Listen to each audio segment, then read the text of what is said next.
உழைப்பால் வரும் பணம்தான் திருப்தியையும் நிம்மதியையும் தரும்.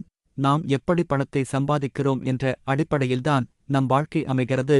நியாயமான முறையில் பணத்தை சம்பாதித்தால் என்றைக்குமே வாழ்க்கையில் வசந்தம் வீசும். முறைகேட்டில் சேர்த்த பணத்தை ஈட்டுபவர்கள் மகிழ்ச்சியாகவும் இருக்க முடியாது.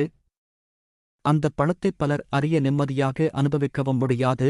பணத்தை அனுபவிக்காமல் பிறருக்கு கொடுக்காமல் இருப்பவனுடைய செல்வம் வீதியில் செல்பவர்களுக்குத்தான் சொத்தாகப் போய்ச் சேரும் என்பது பழமொழி. வாழ்க்கையில் பெரும் பணக்காரர் ஆவதுதான் பெரும் லட்சியம் என்று நினைக்கக்கூடாது. பெரும் பணக்காரர்களாக ஆக வேண்டுமென்றால் பெரும்பாலும் நேர்மையை கைவிட வேண்டியிருக்கும். மேலும் பெரும் பணக்காரர்கள் எல்லோரும் பெரும்பாலும் நிம்மதியாக வாழ்வதில்லை. இதில் ஒரு சிலர் விதிவிலக்காக இருக்கலாம். நியாயமான வழிகளில் பணத்தைச் சேமிப்பவர்களே எப்போதும் மகிழ்ச்சியாக இருக்க முடியும். உழைத்து ஈட்டுகின்ற பணம்தான் திருப்தியையும் பெருமையையும் தரும். அதில் நாம் வாங்குகிற பொருள்கள் ஒவ்வொன்றும் நம் வியர்வையின் நினைவுச் சின்னங்களாக நீடிக்கும். ஒரு பெரிய மென்பொருள் நிறுவனத்தின் இயக்குனர் 4000 கோடி ரூபாய் ஊழல் செய்ததார் என குற்றம் சுமத்தப்பட்டு நீதிபதி முன் ஆஜர்படுத்தப்பட்டார். நீதிபதிக்கு அவரை பார்க்கவே பரிதாபமாக இருந்தது.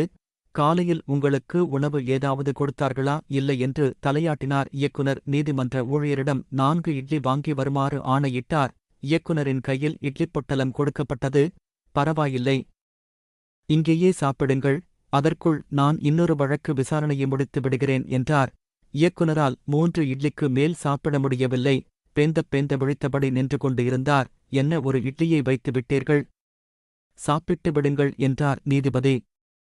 முடியவில்லை ஐயா, என்னால் சாப்பிட முடியவில்லை. பார்த்தீர்களா, உங்களால் சாப்பிட முடிந்தது 3 இட்லிதான். அதற்கு மேல் உங்கள் வயிற்றில் இடமில்லை. இதற்காகவா நீங்கள் 4000 கோடி ரூபாய் ஊழல் செய்தீர்கள்? மனிதனின் அத்தியாவசிய தேவைகள் மிகவும் குறைவானவை. பேராசையின் தேவைகள்தான் அதிகம். உங்கள் வயிற்றுக்குத் தீனி போடுவது எளிது, அதற்கு 4 இட்லியே அதிகம். உங்கள் பேராசைக்கு 4000 கோடி என்ன, 40,000 கோடி கூடப் போதாது என்றார் நீதிபதி. இயக்குனர் பெரிதாக அழ ஆரம்பித்தார். அவர் மீதம் வைத்து அந்த 4வது இட்லி அவருக்கு மட்டும் அல்ல, நமக்கும் பல மகத்தான பாடங்களைச் சொல்லிக் கொடுக்கிறது. மக்களை ஏமாற்றிச் சம்பாதிப்பவர்கள், பிறர் சொத்தை அபகரிப்பவர்கள், அடுத்தவரை மிரட்டிப் பொருளைப் பறிப்பவர்கள், யாரானாலும் பறித்த சொத்துக்கள் என்றைக்கும் நிலைக்காது. கொண்டு போக முடியாத பொருளைச் சேர்ப்பதை விட இருப்பதை மற்றவர்களுக்குப் பகிர்ந்து கொள்வோம். இந்த உலகம் நமக்குப் பயன்பட்டதைப் போல் வரும் காலத்தில் வருபவர்களுக்கும் பயன்பட வேண்டும். நல்லதே நினைப்போம், நல்லதே நடக்கும். வாழ்க வளமுடன், வாழ்க வையகம். வாழ்த்துக்கள்.